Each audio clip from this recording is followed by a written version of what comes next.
Oke, halo teman-teman semua, balik lagi di Div Talk. Nah, kali ini aku nggak sendiri, aku ditemani oleh Pak Sunarman Sukamto. Beliau adalah tenaga ahli media bidang politik, hukum, dan isu-isu strategis ya Pak Maman ya, di Kedeputian 5. Nah, kita hari ini akan berbicara, beliau adalah tenaga ahli kantor staf presiden. Kita mau ngobrol apa sih? Apakah kita akan ngobrol tentang isu yang hot, yang sekarang lagi ada? Simak terus ya teman-teman. Nah, perkenalkan dulu teman-teman, ini dia Pak Maman. Monggo Pak Maman. Halo? Iya, halo. Oke, terima kasih J. Mas Richard Kennedy. Ya, tadi saya sudah diperkenalkan. Nama saya Sunarman Sukamto, nama lengkapnya, tapi saya lebih akrab dipanggil Pak Maman atau Mas Maman. Mas Maman. Eh, dan saya memang saat ini bekerja di Kedeputian 5, Kantor Staf Presiden, bidang pengelolaan dan kajian isu-isu politik, hukum, pertahanan, keamanan, dan HAM strategis. Wow. Dan informasi pentingnya lagi, Pak Maman adalah seorang difabel ya Pak ya?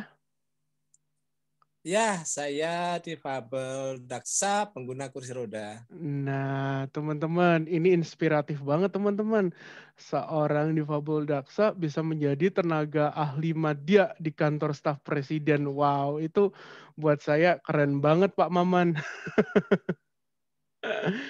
Nah, Pak Maman, kita mau ngobrol-ngobrol nih Pak tentang isu yang lagi hot saat ini.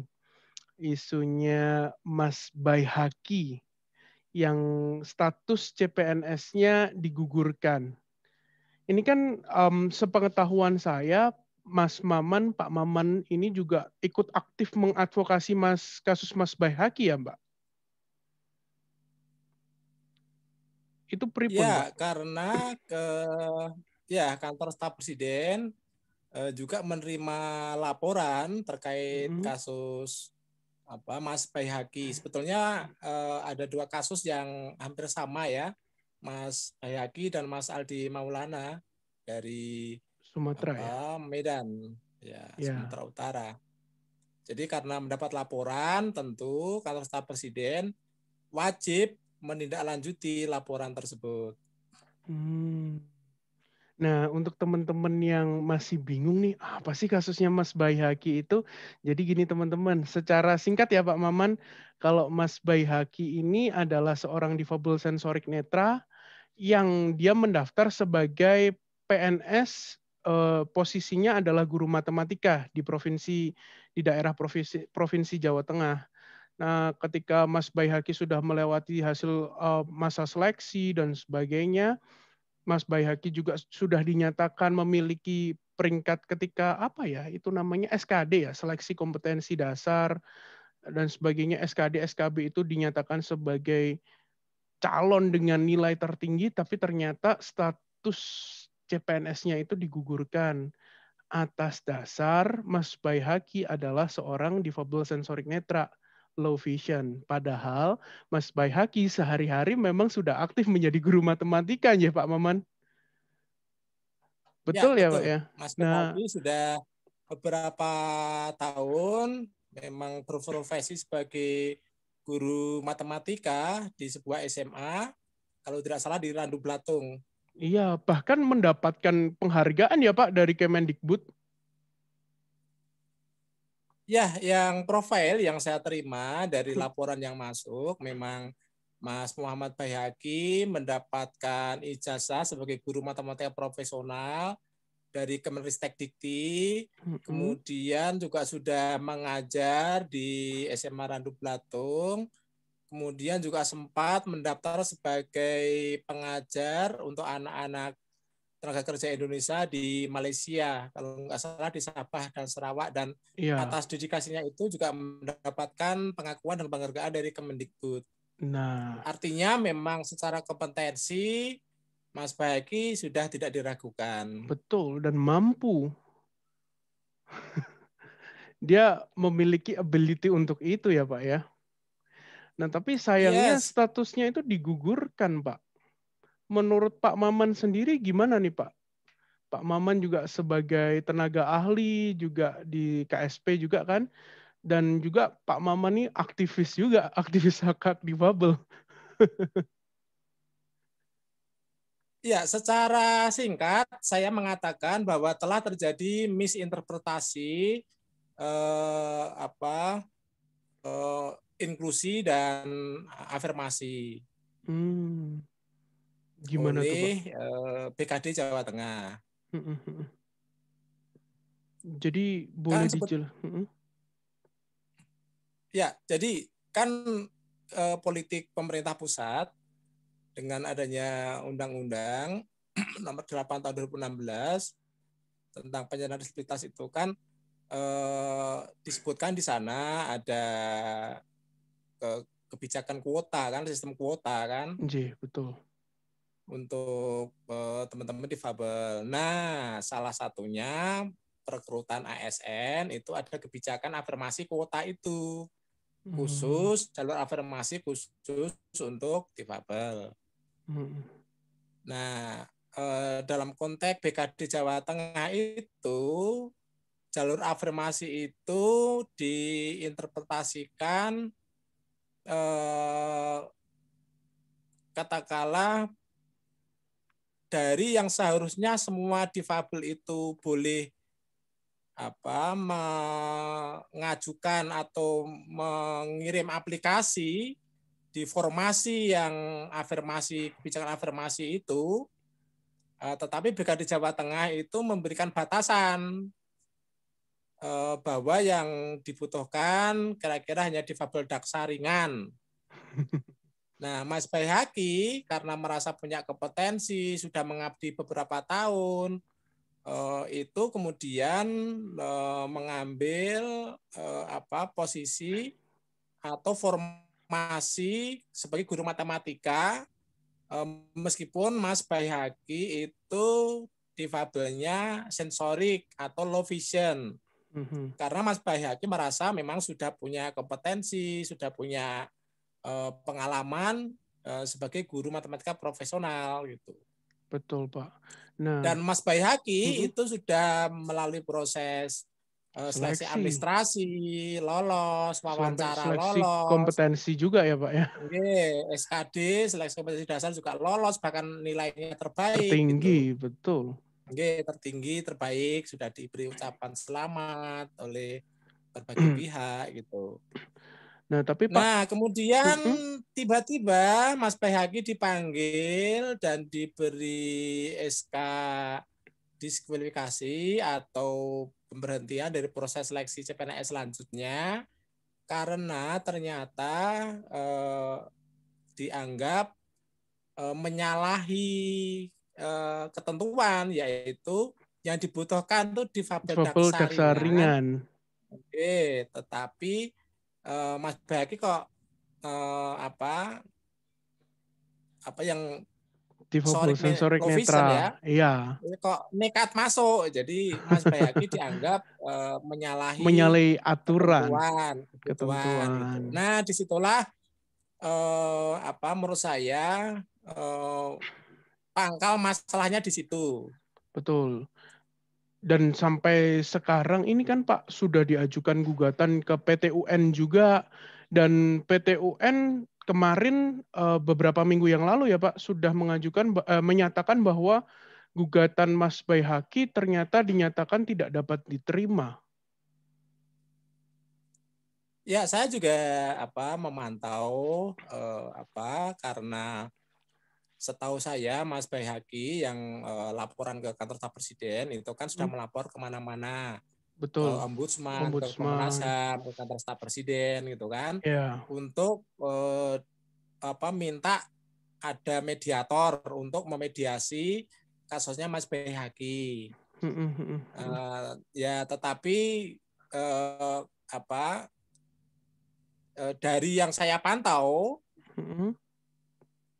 Komisi Nasional Hak Asasi Manusia dan Komisi Ombudsman itu belum memberikan respon atau rekomendasi Nah, Hmm, baru kantor staf presiden yang menindaklanjuti dengan menggelar rapat koordinasi oke. melibatkan kementerian lembaga terkait termasuk BKD Jawa Tengah. Nah, gimana tuh Pak hasilnya?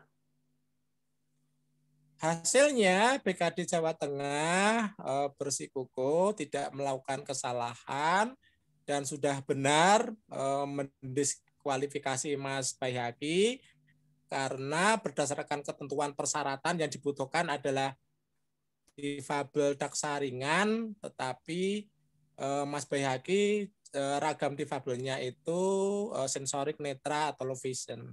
Hmm. Dan berarti sudah tidak bisa ditindaklanjuti lagi ya Pak ya? Atau upaya apa Pak nih yang bisa kita lakukan selain tentu dengan jalur hukum ya Pak, kita bisa mengajukan gugatan. Tapi gugatan PT UN kemarin sudah ditolak dan akhirnya kan kasasi ya Pak. Bukan kasasi, tapi ngajukan banding ya Pak ini. Posisi teman-teman di Oh ya, dan jadi kemarin. Mm-mm, sebetulnya kalau pemerintah Provinsi Jawa Tengah, BKD Jawa Tengah itu mau terbuka, itu berkaca dari kasus Dr. Gigi Romi mm-mm. yang juga sebelumnya divalidasi kantor staf presiden itu simpel anunya Mas. Oh, Apa kasus Dokter Gigi Romi itu ya. solusinya? Pripun Nggih, Dr. pripun Gigi Pak. Romi. Ya, waktu misalnya Dr. Gigi Romi itu kan juga dia difabel kursi roda, tapi dia masuk Ya, jalur umum. J, Karena formasi dokter gigi di jalur afirmasi difabel itu kan nggak ada, yang ada formasi umum. J. Nah, sementara dokter gigi Romi yang berkursi roda ini sudah beberapa tahun bertugas sebagai dokter gigi di sebuah rumah sakit, puskesmas di Kabupaten Solok Selatan. Mm-mm. Nah, tetapi juga hampir sama dengan Mas Baihaqi, dokter gigi Romi ini sudah lulus administrasi, sudah lulus wawancara, sudah lulus SKAD, juga sama dengan nilai tertinggi, Mm-mm. tetapi kemudian didiskualifikasi karena loh, kamu kan difabel harusnya masuk jalur afirmasi, kok ini masuk jalur umum gitu. Nah, itu juga Itu lucu juga ya Pak. apa ya? Ya itu juga terjadi misinterpretasi kan Betul. Secara bahwa kompetensi mampu, tapi dia terdiskriminasi hanya karena kondisi kondisi fisik ya Pak ya. iya, betul. Jadi yang dilihat itu bukan kompetensinya. Yang Ap- dilihat itu, oh kamu difabelnya apa? Nah, ini kan Nah, artinya salah menginterpretasi inklusi dan afirmasi betul, itu. betul. Jadi seakan-akan tuh semua dinilai dari mampu tidak secara fisik, bukan mampu tidak secara mungkin intelektualnya atau kompetensinya ya Pak. Iya, betul. Jadi kita itu mengidentifikasi ragam difabilitas itu kan sebetulnya untuk menyiapkan aksesibilitas dan akomodasi yang layak ketika nanti Betul. bertugas kan begitu toh. J, untuk Bukan untuk menghilangkan hambatan, bukan untuk menghambat ini. ya, bukan untuk syarat seleksi gitu loh. Nah waktu itu pihak pemerintah Provinsi Sumatera Barat dan Mm-mm, Kabupaten Solok Selatan kita undang ke KSP, ketemu dengan kami di KSP pimpinan maupun tim hukum dan HAM, dan setelah diberi penjelasan akhirnya sederhana, pihak provinsi Sumbar maupun pemerintah Kabupaten Solok Selatan mm-mm. membuka formasi tambahan untuk Dokter Gigi Dokter Gigi Romi, Romi. diusulkan lagi kepada BKN. Mm-mm, mm-mm. Supaya apa? Supaya haknya Dokter Gigi Romi itu terpenuhi, tapi juga tidak mengganggu posisi Yang sudah dokter terisi. gigi di puskesmas yang sudah terisi gitu. Mm-mm, mm-mm. Nah, artinya ketika ada keterbukaan, ada political will untuk menyelesaikan secara akomodatif, win-win solution lah. Nah, itu Mm-mm, sebetulnya terbuka sekali. Nah, mm. beda dengan kasus Mas Bayaki ini, sepertinya Pemprov Jawa Tengah, BKD Jawa Tengah tetap bersikukuh bahwa keputusan itu sudah benar, sudah sesuai dengan aturan. Gitu. Ya memang benar, tetapi aturannya itulah yang salah gitu loh. Betul, betul, betul. Saya sepakat banget sih. Maksudnya dalam artian aturan tadi itu justru memberikan hambatan ya Pak. Ragam difabel ternyata bukan digunakan untuk menghilangkan hambatan untuk penyediaan aksesibilitas, malah digunakan untuk dalam tanda kutip yang sebaliknya. Ya, betul. Untuk membatasi. Betul. Berarti sekarang untuk kasus Mas Baihaki sendiri itu sebenarnya bisa ya Pak diselesaikan di luar pengadilan? Kalau Mas, berkaca dari kasus Dr. Gigi Romi, bisa. bisa. Tapi sekarang bolanya ada di pemerintah provinsi Jawa Tengah ya Pak berarti? Ya, tadi political will, keterbukaan dari Hmm, Pemprov maupun PKD untuk kan sebetulnya yang namanya politik afirmasi itu kan untuk semua difabel, hmm, hmm, bukan hanya untuk difabel tertentu, misalnya jenis ragam difabel tertentu, apalagi dibatasi lagi khusus yang ringan. Nah, kalau begini kan jelas diskriminatif kan, betul, betul. membeda-bedakan, membatasi itu jelas diskriminatif dan itu tidak sejalan dengan Undang-Undang Nomor 8 Tahun 2016. Kemudian juga tidak sesuai dengan surat edaran Kementerian Pan-RB yang Hmm, ditujukan kepada seluruh BKD pemerintah daerah, provinsi, kabupaten, kota se-Indonesia yang memberikan panduan atau memberikan arahan jangan memberikan syarat perekrutan ASN afirmasi difabel itu syarat yang tidak terkait dengan kompetensi gitu. Nje, nje, nje, nje. Berarti memang kita harus pelajari bersama bahwa ternyata ini sesuatu isu tentang difabel ini juga harus kita mainstreamkan lah ya Pak ya istilahnya. Kita harus ada pengarus utamaan itu ya Pak supaya seluruh pihak terkait itu bisa tahu. Ya, itu tugas kita bersama, Mas. Jadi regulasi sudah jelas, tetapi kadang interpretasi atau aturan-aturan teknisnya Mm-mm. itu belum konsisten atau Hmm. masih membatasi. Oke, baik. Berarti kita sudah tahu sama-sama teman-teman bahwa kasus Mais Baihaki, kasus diskriminasi tentang pengguguran CPNS sebenarnya ini bukan satu dua kali, ini sudah berkali-kali terjadi. Dan memang itu diperlukan political will dari pemerintah. Pemerintah pusat sudah mendorong, pemerintah daerah juga membantu mengimplementasikan, dan sama-sama kita bersama bisa menciptakan dunia yang inklusi, teman-teman. So, terima kasih Pak Maman sudah mau berbincang-bincang dengan kami, dengan saya di sini, dengan aku di sini di Divtalk kali ini bicara tentang kasusnya Mas Baihaki. Nah, tapi teman-teman jangan khawatir di konten selanjutnya kita masih akan juga ngobrol-ngobrol dengan Pak Maman tentang apa? Tentang satu gerakan difabel di Jawa Tengah yang diinisiasi oleh Pak Maman juga menjadi inisiator juga di next konten ya teman-teman. Jadi jangan kemana-mana, nantikan terus. Terima kasih sudah nonton sampai habis dan salam antusias.